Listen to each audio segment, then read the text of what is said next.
Welcome back to the Golden State with Mates post-game live after the Warriors get a 114-103 victory over the Utah Jazz at Chase Center on Tuesday night. I apologize, I'm a little bit late, but I'll get to your comments here in a second. Not a game to be put in the memory bank, it must be said, for both teams. The Warriors didn't play really well, it must be said, and it did look like there for a little bit during the fourth quarter that they could get perhaps one of the worst losses of the season. Now playing without Steph Curry, Draymond Green, Jonathan Kuminga, always going to be maybe somewhat difficult, but you are coming up against a Utah Jazz team who are in full-blown tank mode and who are missing a bunch of key guys themselves, like John Collins wasn't playing, Larry Markin obviously wasn't playing, Walker Kessler wasn't playing, keep on naming them. There was a bunch of guys out for both teams.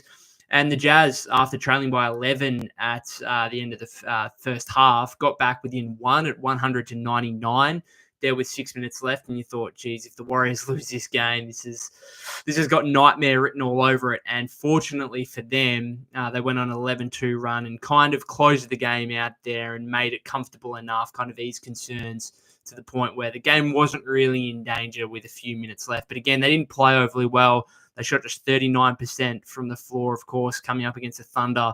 Tomorrow, they're going to have to play a lot better. Steph should be back for this game. I'm pretty convinced, obviously Steph's dealing with his knee tendonitis stuff. I'm pretty convinced that Steve Kerr and the Warriors saw Utah's injury report and just decided we should win this game without Steph, so we're going to sit Steph. Now, he was a late inclusion onto the injury report only a couple of hours before the game. He wasn't on it previously. And again, I think that was simply down to seeing Utah's injury report, seeing Markin out, seeing John Collins out, seeing a bunch of guys out for them and just deciding, hey, we'll get Steph to play tomorrow against the Thunder. We're pretty confident of winning this game. And I suppose that tactic might have been a little bit worrisome when they were only up one midway through that fourth quarter, and you thought, okay, well, you probably want Steph for this moment. But fortunately, they were able to close it out. Just someone I want to mention first up, Brandon Podziemski, I thought was one of, if not his best performance of the season. He was a Rising Star Challenge snub at All-Star Weekend, which was a curious one, I think, particularly for Warrior fans. You look at the Rising Stars Challenge, those squads, the players that have been selected. Trace Jackson-Davis is there, and Brandon Podziemski isn't, which based on this game and recent form, you just wonder how that's possible. Now, obviously, Pods was an all-rookie first-team member last season. He has been injured, so he's kind of been out of the limelight, I suppose. But for comparison's sake, he played nearly 33 minutes in this game, hit 4 threes, had 20 points, 7 rebounds, 6 assists, was a plus 19 in his minutes. Trace Jackson-Davis played 6 minutes. All in the first half, did not play. It was a DNP basically in the second half. Did not see any action. Steve Kerr preferred to go to Kevon Looney, who I thought was excellent in this game, and also Quentin Post, who played over 16 minutes. And it was an interesting night for Quentin Post. It was interesting, but we'll get into it. I want to get into some of your comments. I just wanted to shout out Pods there. GSW says, straight off the bat, Brandon Podziemski needs to come to a complete stop. He was hooping before injury, and he's continued it. Yeah, he had a good 6 or 7 games prior to the injury. The injury kind of came at a bad time, but he's picked up from where he left off, which is really good. I just love the three-point shooting, because that's the thing that's going to be the big deciding factor for him, is can he be a higher volume and highly efficient three-point shooter? And, he's 4 of 11 today. He got 11 threes up. I don't particularly love that he and Schroeder took a combined 24 threes. I'm not sure those two guys are the high volume three-point shooters that you want necessarily. But obviously with Steph out of the lineup, part of that is, someone's got to put them up. And most of them were open. There was a sequence there at the end of the game where the Warriors get about 4 open threes and they missed them all and kept getting offensive rebounds and kept kicking it back out. Another 3 chucked up. Wasn't a great game to watch, it must be said. There was a lot of fouls, a lot of free throw shooting. Utah went 17 of 24 from the line. The Warriors went 25 of 31, particularly in that second half. Felt like the game went forever. Just wasn't really a great game to watch, but certainly some positives for the Warriors in terms of Pods. And even Schroeder, I know he wasn't overly efficient, but 23 points, 5 rebounds, 4 assists, 3 steals. Shook off that ankle injury in the third quarter, which looked like it was going to be a bit worrisome. So a good performance from 2 of the Warrior guards there to really lead the way. Andrew Wiggins had 19 points, again, not overly efficient. I thought Moses Moody took advantage of a starting role. We saw another change in the starting lineup from Steve Kerr with Schroeder and Buddy Hield starting alongside Wiggins, Moody, and Trace. But of course, Trace, I mean, he didn't play in the second half. Kevon Looney started the second half, and Loon played over 24 minutes, had 11 rebounds, 5 of which were offensive. Daniel says agree. He doesn't deserve hate. I think it just comes from frustration. We reportedly could have had Lowry unfair to Pods, but still. Yeah, I think that's mainly where it comes from, is that, hey, we could have traded this guy. This guy was the piece missing, I suppose, from Utah, and they desperately wanted him, and the Warriors weren't willing to give him up. So that's I suppose it's frustrating, the fact that a lot of fans will always point to that and say, this guy could have been Larry Markkinen, when we all have to realize, like, it would have taken Pods and stuff, Pods and draft picks, Pods and the salary matching to get to Larry Markkinen, albeit he was only like 18 million at the time. But still, it would have taken multiple players and multiple draft picks, including Brandon Podziemski, to make it happen, not just a Pods and Markkinen kind of out by themselves in the one scenario. So I think it is. I think a lot of it got a bit too personal for me earlier in the season. Like, I think we were really like having a go at not his character, but like, well, yeah, his character somewhat, and the fact that he comes across so confident, and that his performances just simply weren't backing up what he'd been saying in the offseason and what the franchise had been saying in the offseason. And again, I don't think that was his fault. I don't have any criticism of any person who comes out and says, I want to be this, I want to do that. Like, I'm all for people having their individual goals, and you can set your mind to that and go for it. Absolutely. I'm not going to have any issue with that. But when the franchise comes out and says, we've got an all-star level player on our hands, then all of a sudden, instantly fans are going to start comparing this guy to, okay, is he on the trajectory of being an all-star level player? And it must be said, obviously, earlier in the season, Pods wasn't there. I still don't think he is there, but he showed tonight he can be like a 20-point scorer for you. Can he do that consistently?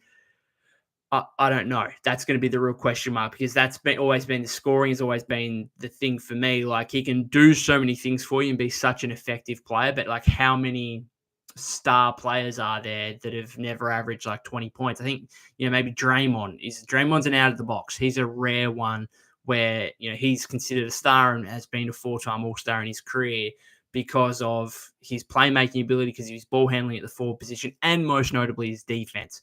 So, Draymond's one of the best defenders in the history of the game. What's Pods actually bring to the table if he's not going to be, a 20-point per game guy? So that's the scoring and the shooting is clearly, that's the thing for Pods, between whether he's just a good average role player or a really good, like, close to all-star level player. I'm not out on that yet. Like, can he still get to the all-star level? Possibly. Like, the guy is 21 years old in his second season. Like, there's going to be some ups and downs. It's not all linear growth.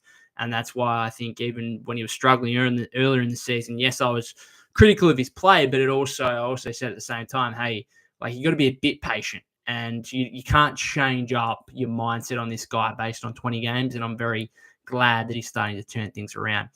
FTW Clan, I'll go back up to a few more comments here. GSO says Quinton Post can miss 10 open dunks in a row, and I'd still take him in the starting lineup. Yeah, it was a bit of a weird I tell you what, that was really his first rookie moment in that fourth quarter there early on, where he got a beautiful pass inside, went up to dunk it and got blocked by the rim. Just got blocked by the rim. Then I think he got the rebound, tried to throw it back up, missed again. Jazz got the rebound, and then he was kind of running back in transition, and then he got completely lost on defense, and someone ran into him, and he fouled someone on a drive. It was just that 20-second sequence was very rough, and kind of just what you get with rookies sometimes, where they have something embarrassing happen, like getting blocked by the rim on a dunk, and then they kind of get lost a little bit on defense, and that it just all happened at once, which was unfortunate. I thought he was okay otherwise. Like, he hit 2 threes, he put up another 5. Had 10 points, 5 rebounds, couple of assists. I like what he's doing. I just hope that sequence there doesn't dent his confidence too much, because I think he's playing really well. GSO says, I'm not even going to talk about Buddy. Same thing every time. Yeah, the guy just should not be starting. He plays, like, come on, what are we doing here? He played 22 minutes, was 1 of 7, 0 of 4, 2 points, 3 rebounds, 4 assists, and was a negative 12. I mean, how difficult is it, honestly, how difficult is it to start Moody, Santos, and Wiggins at the 2, 3, and the 4? How difficult is it? Moses was interviewed at halftime and said there's no difference between playing the 2, 3, and the 4 in this system. Like, it's the exact same. So what's stopping you from saying, all right, Curry, Wiggins, Moody, Santos, and then insert whether, like, what are they doing with TJD? Is he going to be the starter tomorrow against the Thunder? Are they going to go small? Because obviously Chet's out, and I'm pretty sure Hartenstein's out as well. Could they start Kyle Anderson at the 5? Obviously, you're not going to be starting. I don't know what they're going to. I think they might go back to Looney. I'd go back to Looney and have like Steph, Moody, Wiggins, Santos, and Loon. That might be my 5 for like tomorrow's game against the Thunder. But it's just so frustrating that we continue to have these starting lineup conversations. And for 2 years now, the Warriors have not been able to bed down a consistent starting 5. It's so frustrating. And the Warriors, as from early in the season, have still got these issues with who's the starting shooting guard and who's the starting center. We still have these question marks. The FTW Clan says Pods is out of his slump. Schroeder stepped up too without Curry. Curious why Trace has lost all his minutes, though. He's just not doing anything, really. Like, I think he might have had a nice dunk early on, but I don't know. I just don't. He's just not impacting the game. He's gone back to what he was earlier in the season, which is just not doing enough. Not doing enough. And unfortunately, like, Loon brought plenty of energy to this game. His rebounding has been huge. And Quentin Post obviously just gives you an offensive dynamic that the Warriors otherwise don't have. FTW Clan says they definitely decided to rest Steph with a tougher game tomorrow. I agree with that. Berserk Monk says Pods always plays better as a 2 when he doesn't need to be the primary ball handler. Pods plays great. Yep. If you haven't watched or heard my podcast from yesterday, I mentioned this exact thing when it came to potential Schroeder trades and saying that, okay, if you're going to trade Schroeder, you're going to have to bring back another veteran point guard. Who could that possibly be? I don't know. De'Aaron Fox, hello, maybe we might get into some trade stuff in a second. But yes, Schroeder's not necessarily playing well himself individually, but the fact that he allows Pods to be more of a combo guard, more of a 2 guard, you say, like, that is so much easier for Brandon Podziemski, allows him to affect the game so much more positively than what we saw at the start of the season when he was asked to be the backup point guard and a primary shot creator. So it means a lot, I think, to Pods to have Schroeder next to him. And allows him to do all these things, rebounding, assists, all that kind of stuff that ends up being so effective for the team. We've seen that in his plus-minus recently, including another plus 19 in this game today. FTW Clan says, thank God Dennis came back. Did not look good when he was helped to the locker room. No, not at all. Fortunately, he was back. We'll see how he's feeling tomorrow and whether he's up to playing or not. Gamer FTP, in the last 10 games, Buddy is 30% from 3 and 67% from the free throw line. It might even go longer than that. Like, what are his numbers over the last... He had 10 good games. Maybe stretch it out to 15. So if you take 15 games off, what are the Warriors? 23 and 23 now. The last 30 games. Tell me what his numbers are the last 30 games. They're probably similar to that. Gamer FTP says, Warriors always have bad starts because if you watch all their games, the first bucket is always a TJD to the basket and then they feed Buddy. Buddy missing wide open shots is a killer, man. Yeah. Berserk Monk says, I would rather have a funner game with Steph playing tonight and resting against OKC to save face, but tomorrow's game is a TNT game. Can't load manage stars on those games. It's a good point you make in terms of nationally televised games and not being able to rest stars. Although Steph's dealing with the thumb injury, he's dealing with the knee issue. Like, I don't think they're resting him. Like, you could legitimately just, have him play today and then say tomorrow, they look like he's injured now. The NBA would probably be like, well, why did he play the night before? I don't know. Maybe the NBA came in and said something and said, hey, what are you doing with Steph? Warriors said, he might rest tomorrow. And they're like, whoa, no, we can't have that. Make sure he rests tonight. Who knows? Young West says, Warriors are back in the Jimmy Butler sweepstakes after Jimmy walked out of practice and got extended suspension. Jimmy's price tag is lowered and reports say Warriors are interested. Yes. Now, let me see a few more comments here from you guys on the Jimmy stuff. But Jetman says, Jimmy would cost Draymond all wigs, though. Any other? Maddie says, in trade discussions, would you be more open to trading Wiggins or Draymond? Okay, cool. So I'll get the quote from you. This was the latest from Mark Stein only a couple of hours ago in relation to the Warriors and Jimmy Butler.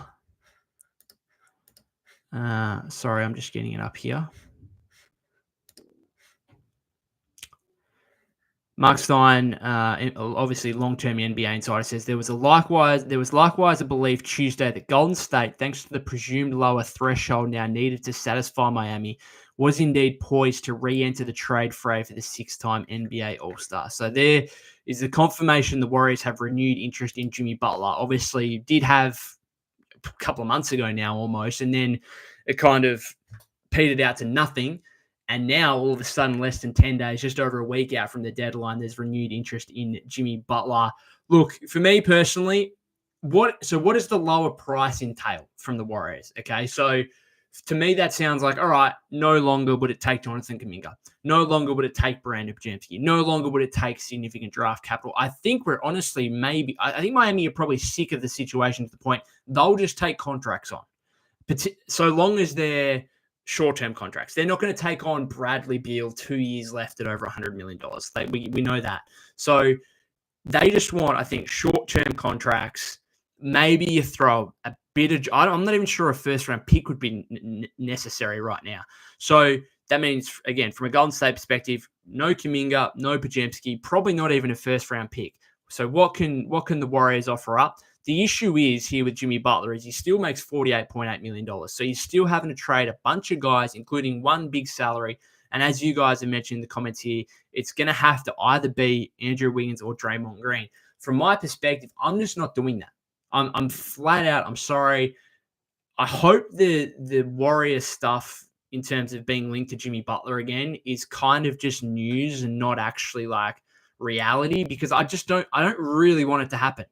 Okay, I like the idea of having a second go-to shot creator who's obviously got significant playoff experience. I'm not saying that Andrew Wiggins is a better player than Jimmy Butler, but the facts are that they average about the same amount of points. Andrew Wiggins is the primary perimeter defender. Now, you can say Jimmy Butler is a very good defender, maybe a better defender than Andrew Wiggins, but at 34 years old with his injury history, are you going to be asking him to be a primary defender out on the perimeter for you on a nightly basis? We know, obviously, there's the chemistry and the locker room fit. Like, how is that going to come into things given what Butler's done at multiple franchises now? He makes nearly double the salary. Like, Wiggins is on like 26, Butler's on 48.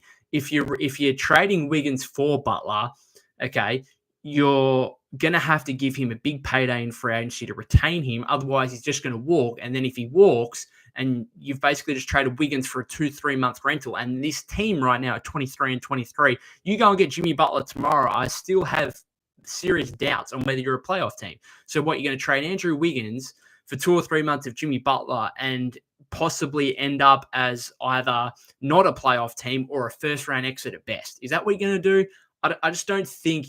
I actually, going back to Maddie's question, I'd probably consider Draymond first and foremost, because I think, I almost think Wiggins is too important in terms of his skill set, this kind of 3-and-D wing who can give you a little bit of shot creation and stuff as well. The other thing with Butler is that if you trade Wiggins or Draymond for Butler and a bunch of other guys, like, it would have to be Wiggins, probably Schroeder, probably GP2. What are we getting to? That's close to the mark. And then maybe one of Looney or Buddy Hield or Kyle Anderson, and you get a couple of Miami players coming back the other way. Who knows? It's still very complicated. Even if you say, well, we're not actually giving up Podziemski, Kuminga, or first-round picks here, it's still difficult. The other thing is, if you keep Kuminga, you trade for Jimmy Butler, and then you ultimately re-sign Jimmy Butler, he's going to want at least 30. At least I'm putting 30 as a minimum, $30 million a year. So if you do that in free agency, then what are you doing with Kuminga's restricted free agency? Are you paying him over $30 million? Now all of a sudden you've got three guys, Steph, Butler, Kuminga, all making over $30 million, and you're still going to have one, you'd imagine, of Draymond or Wiggins, probably Draymond in that scenario, making $25 million. Okay, all of a sudden the Warriors are going to be back in, significant tax apron issues. They're going to have significant tax apron issues in terms of being either over the first or the second tax apron. And what's that getting you? What's Steph, like, let's say it's Steph, Draymond, Butler, Kuminga. Where's that getting you? Is that enough? Maybe it is. Maybe it is, but it's also a bit of a weird timeline because you've just paid Kuminga, who's 22, over $30 million, but you're also paying a 35-year-old Jimmy Butler over $30 million. I just, there's too many downsides for me, like in this scenario for it to be worth it, in my opinion. When you take in the age, the injury history, the money, the value Wiggins holds on this team specifically with his skill set, as opposed to Butler. Like, you have Butler, Draymond. You'd almost have to go out and get a shooting five in that scenario. And then how do you do that when you've just given up $50 million in salary for Butler? Like, who's your shooting five? Because I don't really want to have Butler, Draymond, and TJD on the floor together, or Looney, right? So you have to start quitting posts in that scenario. And then it's like, hang on, we just traded for 34-year-old Jimmy Butler, but we're starting a rookie center. I don't know. A few more comments from you guys here. Kevin says, "Wow, Kerr can't develop young players." I think being a bit sarcastic there.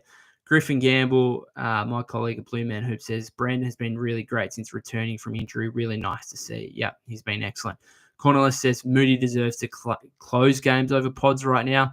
Well, they both closed tonight, and I actually like the closing lineup was the best one, I think, where they had, well, no, Gee played a little bit. So maybe did Gee close over Moody and Pods closed over Moody? Let me just see. So it was Schroeder. Yeah, you're right. So Moody subbed out with 3:12 to go for Schroeder. And so the closing lineup was Schroeder, Podziemski, Santos, Wiggins, Looney. I don't mind that. Moody was fine. He was good in the first half. Moody or Santos, I thought Pods deserved to close. So if he closed with Moody or Gee in that game, I wouldn't have really minded. Cornell says, when they cut the lead to 1, Moody came off the screen, hit a big 3 next possession, drove to the hole and got fouled. He's been playing lights out. He deserves better from Steve. There's a lot of times you can complain about that and be frustrated. I get that. But he did play 27 and a half minutes today. Like, he got his fair share of minutes, and he started. Kevin says, trading for a rental for an average team with cap issues would be capital D dumb. Yeah, I agree. There's just too many downsides. Young West says, I heard Kings are trying to shop De'Aaron Fox. Should Warriors show interest?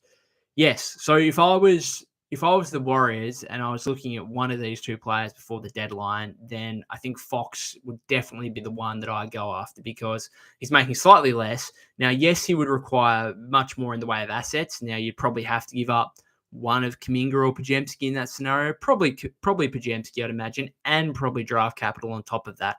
So he would take significant more assets, but he's 27 years old. All right, he's right in the prime age of his career. And we've just been talking about who is Steph's backcourt partner. Now, I don't think De'Aaron Fox, Steph Curry is a great pairing necessarily, but I think they're both so talented individually as players that they'd make it work. And then all of a sudden, like, you've got your backcourt sorted, right? And you don't have to have this constant issue of who's starting next to Steph. Oh, we're going to go Lindy Waters, and then we're going to go Buddy Hield, and then Schroeder's going to come in, and that didn't work. So we're going to go back to Buddy Hield, even though he's horribly out of form and everyone hates it, right? So what are the Warriors? That would instantly fix one of their issues. It would also fix, like, having this second go-to scorer. He's averaging over 25 points per game. Not great necessarily efficiency, but he has been reasonable over the last couple of seasons. He'll get you 6-7 assists, like another go-to shot creator. So if I was the Warriors, it would cost more to get De'Aaron Fox in terms of assets, but he's the one that I'd probably be targeting. Sounds like the Spurs are probably in the box seat there. It also sounds like, what the Kings could potentially get in return might not be as much as what we think because De'Aaron can be a free agent next year. And it sounds like his agency there, Rich Paul and Clutch Sports, will probably try and angle him somewhere where he's sure to re-sign and basically ward off any team that they don't want to go to and say, hey, you can trade for De'Aaron, but he's not sticking around, so there's no point trading for him. And then if you're basically trying to eliminate 25 to 28 teams maybe from the conversation, then all of a sudden what the Kings can expect to get back for those 2 to 5 teams that are in contention, probably aren't what they initially thought or what they would like, obviously, in a trade. So it'd be interesting. But again, I think if the Warriors, obviously there's the relationship there with Steph as part of the Curry brand. So if the Warriors can get in that conversation, it's certainly be worth finding out what it would take and having those discussions with the Kings. I don't think Sacramento would really want to help out their Pacific rival in the Warriors too much in terms of giving them De'Aaron Fox. But again, they might be pretty limited if Fox and his camp is saying, "Hey, I only want to go to one of these two teams or whatever else." But for me, I'd be surprised if he's not on the Spurs by the trade deadline, which is a bit more worrying for the Warriors because not only do they face the Spurs a couple more times later in the season, but the Spurs are directly behind them in the standings. And if they acquire Fox, then that's a clear signal that, hey, we're ready to take a little bit of a leap here, and they could all of a sudden become a playoff threat. They're not that far off the mark in the West right now. Connor says, Green's not going anywhere. Nobody gets Steph open like he does. Nobody got the chemistry with Steph like Draymond. These games show it's hard for Steph to get a lot of open looks when Dre's not playing. Certainly a point, yeah, whether Steph would tick off on that. I doubt it. I'm with you on that. I think as much as I actually think having Wiggins, Butler, and Steph might actually make a bit more sense than Steph, Butler, and Draymond, just in terms of the on-court fit. I think the chemistry stuff that you're talking about, I think just what Draymond means to the franchise, I think any discussions would be around Wiggins more so than Draymond. Berserk Mike says 2 teams the Kings probably hate the most would be Warriors and Lakers. Yeah, I don't think they're gonna help us out too much. Berserk Mike also says thoughts on the Sixers smacking the Lakers. No Embiid, no Paul George.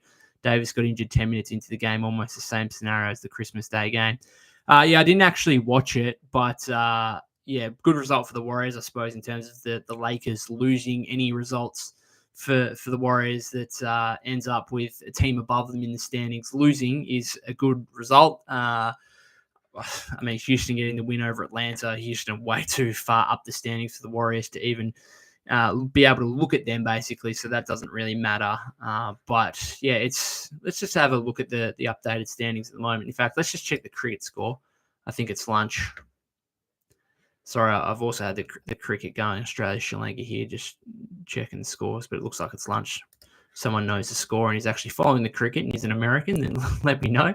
Let's have a look at the Western Conference standings right now with the Warriors updated 23 and 23. So the Thunder and the Rockets and the Grizzlies and the Nuggets probably all out of reach, you'd imagine. And then we get to the Lakers, the Clippers, the Timberwolves, the Suns, the Mavericks, and the Kings, and then the Warriors. So the Warriors still a full game back of the Kings, who are 24 and 22, Warriors 23 and 23. Of course, when I say that the Spurs could make a bit of a leap with Fox going there, then depending on the return, the Kings could also see a bit of a downfall. It does make me think where Sacramento are going because they've just got DeRozan, who's obviously a veteran player. They've still got Sabonis. They obviously re-signed Malik Monk to a good contract. Like, where exactly are they going if they move Fox? It's interesting. Dallas 25 and 22. They're a game and a half ahead of the Warriors, as are the Suns. The Timberwolves are two games ahead. Clippers are 3 games. Lakers 3.5. So, look, at the moment, the Warriors, they still have an eye on the top 6. Like, it's not that insurmountable. We're only 46 games through the season. So, yeah, I don't know. I try and hold out some optimism of a top 6 spot. I think it's unlikely, but they're still within touching distance enough. Maddie says, I don't think the Kings would ever give us Fox. No, probably unlikely. Douglas says, Steph, Butler, Wiggins would give me hope for this season. Yeah, it'd be interesting to see what you do around that. Like who, I suppose Kuminga would start then and have Steph, Wiggins, Butler, Kuminga, and I don't know, Quentin Post. I don't know. It's really interesting stuff. Like I woke up this morning and, the Warriors had, Nikola Vucevic in their sights and there was no plan of getting, an all-star level player before the trade deadline. All of a sudden, the reports there's renewed interest in Jimmy Butler, and all of a sudden De'Aaron Fox is now available, and we're talking about that as well. So things can happen pretty quickly here. And who knows, maybe Jimmy Butler or De'Aaron Fox, one of them, are a Golden State Warrior within a week. Like, things can move quickly here. Who knows? Man, I could wake up tomorrow morning and miss all these tweets from Shams that says that Jimmy Butler is now a Golden State Warrior. Who knows? Douglas says, what do you think about trading for Lonzo? I'd love to get rid of Schroeder and Hield. You know what? I don't hate it. The contracts they work, don't they? If you go, let's get up the Fanspo trade machine. If you go Schroeder and Hield for Lonzo. I don't know. I just like the injury stuff still worries me. He's also only expiring, isn't he? Is he only expiring if he's got 1 year left? He's on expiring. So again, is it worth it? Are you re-signing him in free agency? And if so, what number? He makes $21.3 million. So if you trade Buddy Hield and Dennis Schroeder, I don't know if you'd have to give up a pick, probably.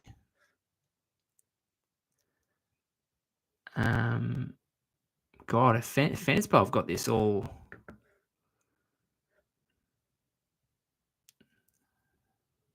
I think it works. Hang on. Who are they? I'm so confused here. 20, that's 21.7 and 21.3. I'm pretty sure it can work. Geez, they've given us a deep financial breakdown into this. It says they can't do it because Schroeder can't be traded right now. We know that. That will change on February 5. How is Lonzo? Lonzo's got $1 million in unlikely incentives. So no, it can't happen. You look at his contract; he's 21.3, but he's got. Is this? I think Fanspo have updated it because they never used to do this before. Lonzo's got $1 million in unlikely incentives, which counts against the cap. So it's 22.3, and the Warriors are sending out 21.7, and they can't do that. Wow, there you go. Interesting. Berserk Mike says, still think Cam Johnson or Jakob Poeltl are more realistic, easier options, and Cam Johnson can always be flipped next season for assets if this season fails. Jakob Poeltl would be the most, dull trade for me. I'm not saying he's a bad player. He's a good player, but, why? What's he doing for you? Is he significantly better than both Looney and Jackson Davis? He might be better, yeah, but is he significantly better? Does he offer you something different? I don't think so. Cam Johnson, I just think the Nets, it doesn't sound like the Nets are overly eager to move him unless it's a really, really good deal for them and basically the team's paying overs. Paul says, what about Zion to the Warriors? Yeah, we've spoken about that previously. I'd actually be down for it. If it was basically just expiring contracts and you were just taking him off the Pelicans books because they were done with him kind of thing, then yeah. Would I give up significant assets for him? No. Berserk Monk says, use Spotrac trade machine way better. They update regularly. Okay, I might have to do that next time. Berserk Monk says it lets you remove trade restrictions to see trade scenarios. Yeah, I do like the Fanspo have updated and put in the unlikely incentives because I was listening to a podcast the other week where, I can't even remember who it was talking about you've actually got to make sure these guys don't have unlikely incentives because they do count against the cap. And so even though it says Lonzo Ball's only making 21.3, he's actually technically making 22.3 when you try and orchestrate a trade. Douglas says we can send Lindy Waters. Yeah, you could do that. The issue is, again, having the money left over to sign guys afterwards. You'd probably just try and convert Quentin Post to a standard contract and then Kevin Knox the second maybe. Douglas says, Warriors front office at the deadline, quote, we tried to make a trade, but they wanted stuff and we got scared. Yeah, that's the classic line. I think fans are getting frustrated at the Warriors. And I understand, I don't think teams want to help Golden State out too much after 4 championships in the last decade. So I understand that, but I also understand fans getting frustrated at this team being linked to so many guys and trying to make trades, whether it be LeBron 12 months ago, Markin and George in the offseason, Butler now they've been linked to, now Vucevic, all these guys have been pretty significantly linked to, and yet the only trade they've actually made during this period was Dennis Schroeder, which was a very, very simple one because the Warriors had this injured guy that they weren't, obviously wasn't playing, and then the Nets didn't want Dennis Schroeder because he was helping them win games. So that was just the simplest, most obvious trade ever. Whenever it gets complicated, it seems like the Warriors can never get stuff done, unfortunately. Mark says Steve is giving Buddy as much leash as Prime Clay. Insane. Yeah, it's why is he still starting again? I'll go back to why can't we have? I'd like to see it tomorrow. Tomorrow, I think my starting lineup would be Steph, Wiggins, Moody, Santos, and probably Looney, because I just don't think they're going to start Quinton Post over over Looney or Jackson Davis and have him like imagine Shea. Imagine Shea just seeing Quinton Post out on the floor and thinking, who is this guy? I'm just going to go straight at him possession after possession. And we've seen Quinton Post get into foul trouble, and we know Shea gets foul calls. It's a recipe for disaster. And then I'm not sure how you can sit TJD in the second half here and then go back to him tomorrow. That's legitimately might happen, but I just don't think it will. So I wouldn't be surprised if Looney gets a start again tomorrow. Paul says the Warriors could have had Plowden from the G League. Yeah, he's playing with Atlanta right now. He had a massive game on his debut, I think, earlier in the month, didn't he? He had like 21 points or whatever. But anyway, I'm going to finish it up there because obviously the Warriors have got another game tomorrow and we'll be back to do another post-game live after that one. There's probably going to be plenty more Jimmy Butler and De'Aaron Fox stuff between now and then as well, so I'll be sure to cover it all. I might, if there's huge stuff, if there is a trade, for example, I don't think it will happen, but if there was a trade to happen overnight for me, and if I was to wake up to a trade tomorrow, then I'll definitely come on and do a podcast episode before that post-game live. Otherwise, thanks to all of you that have commented, or if you're watching this on replay, or if you're listening via the podcast feed, much appreciated for the ongoing support. If you haven't subscribed to the YouTube channel already, that'd be greatly appreciated. You can follow me at POK252. That's POK252 on X/Twitter, also on Instagram, TikTok, Golden State with mates as well. Not overly confident on the Warriors getting the job done over the Thunder tomorrow, but Steph should be back. We'll wait and see. I don't know what's going on with Draymond because they called him day-to-day as well. Not sure if he'll be back tomorrow. Probably not, but we'll wait and see. Let's hope for back-to-back Warrior wins, which is pretty rare at the moment. Thanks again, guys.